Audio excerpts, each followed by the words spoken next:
Sì, a fine febbraio mi ricordo eravamo a Novara a suonare in una sala da ballo di Novara e a un certo punto è arrivato il gestore, ci ha fatti fermare perché è arrivata un'ordinanza della regione Piemonte che fermava tutto.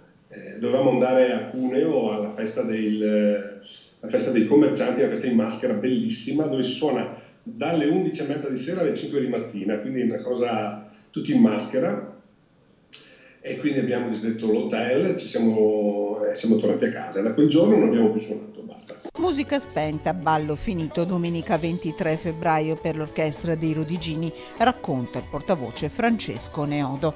Dalle 230 alle 270 serate all'anno, da quasi 3 mesi per gli 8 componenti e i tecnici, nessuna entrata a sostegno di famiglie, alcune molto giovani. Stiamo vedendo di sorrisi, di messaggi di solidarietà e basta. Sì, non abbiamo ricevuto ancora niente. A noi spetta il FIS, non il bonus di 600 euro, ma il FIS, essendo dipendenti di un'associazione. Si sono dati la colpa fra il governo e le regioni, l'INPS e le regioni, però quando ogni 16 del mese noi paghiamo siamo perfetti e quindi ci conoscono benissimo. Un'impresa regolare a tutti gli effetti, come quella di tanti altri colleghi. I contributi in 10 anni avevano dato 700-800 mila euro all'INPS.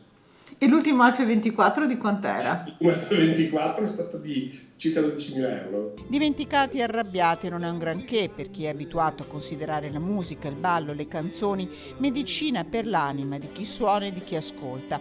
Tanti messaggi di appassionati che sperano di vederli tornare al più presto in pista, consapevoli che saranno tra gli ultimi a ripartire. I Rodigini e con loro tutto il settore chiedono di non essere dimenticati.